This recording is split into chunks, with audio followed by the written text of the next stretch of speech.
Assalamualaikum warahmatullahi wabarakatuh. Selamat siang atau selamat pagi kawan sehat bertaan. Kembali lagi kita di segmen atau episode podcast Puskesmas Sungai Bilu Bapantun atau singkatan dari Bapandiran Wan Petugas Kesehatan. Hari ini masih sama seperti podcast pada sebelumnya, kita mendatangkan bintang tamu. Namun kita langsung datang ke tempat bintang tamunya. Nah, kalau kemarin kita yang mengundang, nih kitanya yang datang ke tempat bintang tamu atau narasumber. Di samping Ulun sudah ada narasumber yang cantik. Wah. Beliau bekerja sebagai apoteker di Puskesmas Sungai Bilu. Mungkin untuk lebih kenalnya Bu Han Pian dengan Sidin, boleh langsung memperkenalkan diri Kak Pian ke kawan sehat bertahan. Oke, terima kasih. Assalamualaikum warahmatullahi wabarakatuh. Saya apoteker Evina yang kebetulan juga bekerja di sini sebagai apoteker di Puskesmas Sungai Bilu dan di Only One. Cuma satu-satunya apoteker di sini ada ya.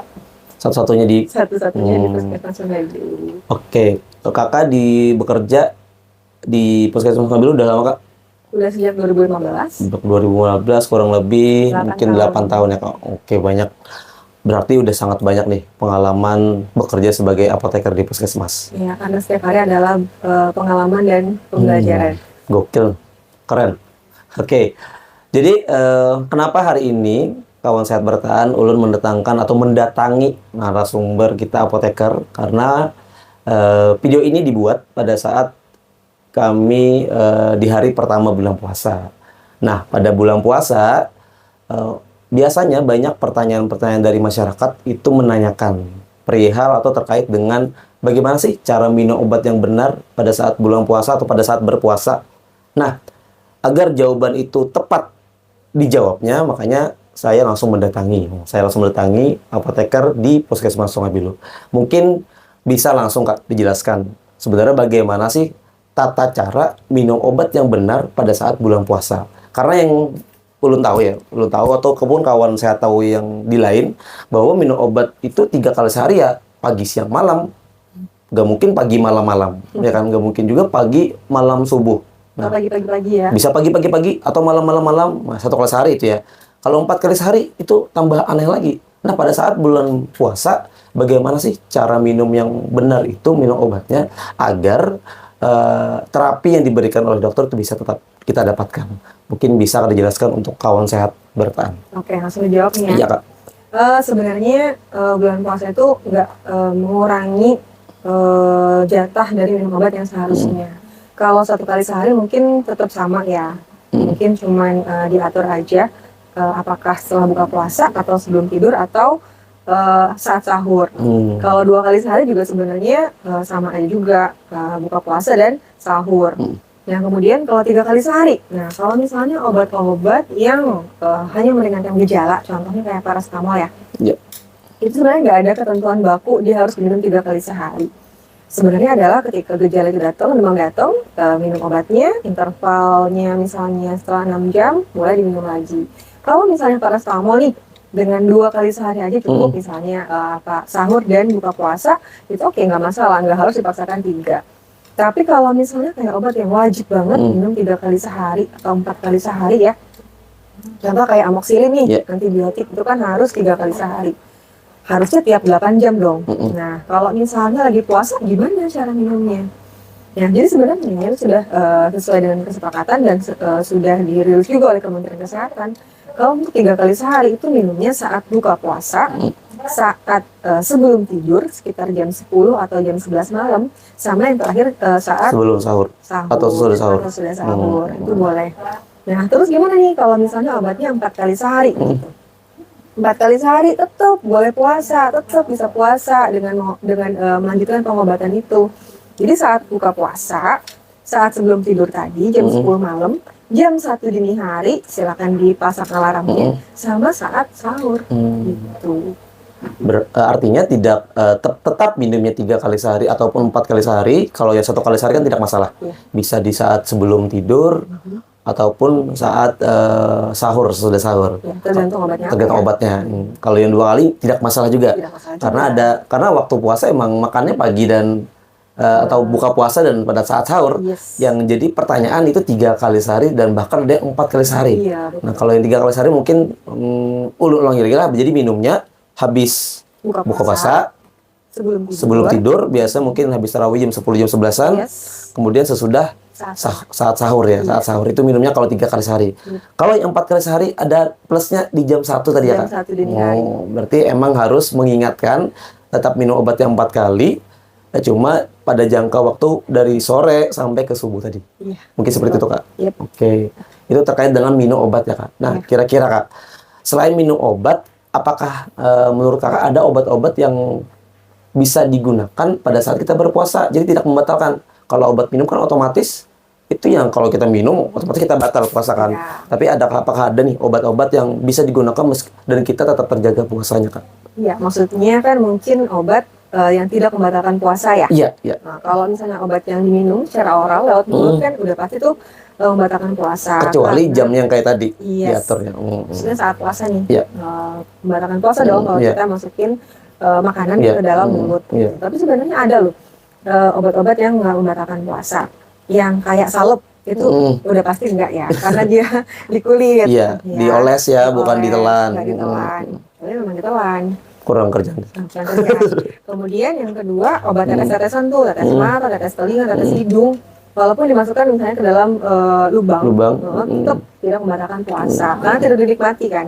Nah kemudian obat-obat injeksi atau obat-obat suntik yang disuntikkan lewat intravena, intramuskular, walaupun dia masuk ke dalam tubuh, tapi kan tidak lewat saluran cerna dan itu juga sudah ditetapkan tidak membatalkan puasa.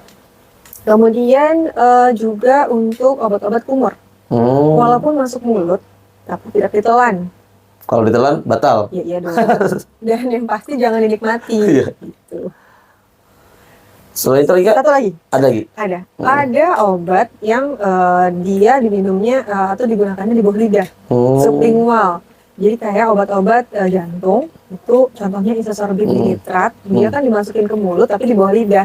Walaupun masuk mulut tapi dia nggak ditelan, nggak lewat saluran cerna gitu. Karena di bawah lidah kan ada pembuluh darah yang menyerap itu langsung. Itu nggak membatalkan. Berarti aman ya, tidak membatalkan puasa meskipun masuk ke dalam mulut. Cuma tidak melewati rongga di sini ya. Tidak melalui saluran cerna. Ya, dan mungkin salah satunya obat pencernaan juga ya, Kak. Kalau tidak salah. Obat pencernaan? Jenis kayak supo. Oh iya, yang dimasukkan ke dalam anus dan sebagainya. ovula yang dimasukkan dalam. Itu juga tidak membatalkan. Tidak membatalkan puasa. Artinya memang ada beberapa jenis obat. Meskipun kita pada saat berpuasa dari pagi sampai sore kita gunakan pada saat itu dan tidak membatalkan. Yes. Nah, yang contoh tadi yang benar salah satunya sublingual yang di bawah lidah. Sublingual di bawah lidah. Nah, artinya bisa diberikan penjelasan nih dengan kawan-kawan sehat berataan yang mungkin mengkonsumsi obat-obat tersebut. Betul. Itu tidak bakal membatalkan puasa. Itu sudah dapat rekomendasi dari Kementerian Kesehatan ya pastinya.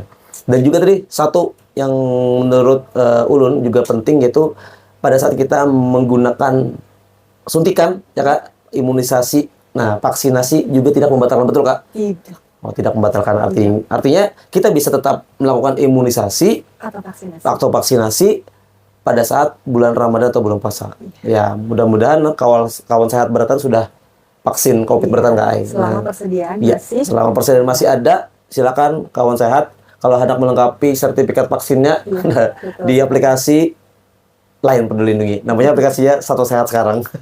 Bisa beda ya? Beda sekarang Kak, sudah berubah kan. Oke. Jadi udah panjang lebar kita bahas Kak terkait dengan bagaimana cara minum obat yang benar pada saat bulan puasa. Kemudian bagaimana ada obat-obat yang memang tidak membatalkan puasa seperti itu ya Kak. Nah, mungkin balik lagi Kak tadi Kak. Tadi kan ada obat yang harus wajibnya minum pagi hari aja. Itu obat apa sih Kak sebenarnya? Itu contohnya ya, kayak obat-obat yang wajib diminum setiap hari oleh penderita hipertensi atau diabetes mellitus atau gula darah ya. Kalau hipertensi biasanya kan minumnya 1 kali sehari, biasanya diminum pagi hari. Itu boleh diminum saat sahur. Kenapa nih disarankan? Bukan wajib sih, sebenarnya disarankan pada pagi hari atau pada sahur karena tekanan darah itu katanya paling tinggi tuh di sekitar pagi hari jam 9 sampai jam 10-an lah gitu. Jadi orang penderita hipertensi sebagusnya minum di pagi hari. Minum di pagi hari saat Saat sahur. sahur. Nah, beda dengan diabetes. Kalau diabetes atau gula darah ini justru direkomendasikan kalau cuma 1 kali sehari minumnya saat berbuka puasa. Karena takutnya saat buka puasa terjadi lonjakan, peningkatan gula dalam darah karena buka puasanya mungkin terlalu semangat gitu kan. Kalap. Jadi ya bisa ditanggulangi dengan si obat tadi. Kalau biasanya Kak, ini kan bulan puasa minumnya kata Kakak tadi kalau hipertensi pagi kalau belum puasa. Kalau biasanya minum kapan Kak? Kalau hipertensi? Direkomendasikan pagi hari. Oh tetap. Kalau gula darah? Pagi hari biasanya. Oh tapi kalau pada saat bulan puasa direkomendasikan yang menderita DM saat buka puasa. Oh jadi ada perbedaannya Kak. Yes, dan yang pastinya ini harus sesuai dengan rekomendasi juga ya Kak. Iya karena kan nggak semua obat-obat itu diminum 1 kali sehari. Juga pada 2 kali, 3 kali. Berarti tetap minumnya saat sahur dan berbuka. Oke, betul. Oke. Yang pasti tadi perlu digarisbawahi bahwa apabila ingin minum obat pada saat bulan puasa jangan lupa tanya apoteker, ya kan? Iya, boleh tanya dokter, dapat rekomendasi dari dokter ke apoteknya, kemudian tanya apoteker yang ada lagi di apoteker pastinya. Oke Kak, banyak oke-nya kalah. Mungkin sampai sini Kak terkait dengan diskusi kita bagaimana sih cara minum obat yang benar pada saat bulan Ramadan atau bulan puasa. Bagi kawan sehat yang mendengarkan atau menyimak video kami tadi, mudah-mudahan bermanfaat dan kawan sehat bertahan bisa mengaplikasikannya, bisa menerapkannya pada saat bulan puasa tahun ini. Dan akhirnya bulan puasanya menjadi lancar pastinya. Itu harapan dari kami semua. Ini Kak, karena konten kita ini kan namanya konten Bapantun Kak. Nah, ulun anak men-challenge yang kalimatnya atau anak mau uji pian. Seberapa banjar pian nih? Seberapa banjar dengan menggunakan pantun Kak. Boleh kayak kita Bapantun sedikit untuk kawan sehat bertahan? Wah, dadakan banget. Udah siap Kak nih? Tapi ya oke. Oke. Apa ya? Oke, langsung nih. Langsung. Ke pasar Wadai melihat angsa. Cakep ya. Ngapain coba? Angsanya ganal. Ganal dapat. Aduh, dan sedapat tuh ini biasanya Kak. Sedapat ya. Oke. Walaupun kita lagi puasa, minum obat janganlah lupa. Mantap, cakep bener Kakak Repina nih. Balas dong. Membalas lagi. Balas dong. Oke, membalas kalah, izin membalas. Sudah nih. Oh, udah. Sudah siapkan lah. Buka puasa memakan bingka Kak. Bingkanya nyaman, tapi rasa semangka ada. Oh, ada. Oi, kawan sehat semua, minumlah obat sesuai anjurannya. Anjuran Sidin. Nah, anjuran apoteker, anjuran dokter, anjuran tenaga kesehatan lainnya. Oke Kak, terima kasih Kak atas waktunya. Maaf menggerebek pian hari ini. Ya, digerebek banget. Dan bagi kawan sehat yang mendengarkan video kami atau menyimak video kami, jangan lupa untuk mendukung channel Edukasi Kesehatan melalui podcast ini. Videonya di like, di share, dan juga konten ataupun akun YouTube-nya di subscribe.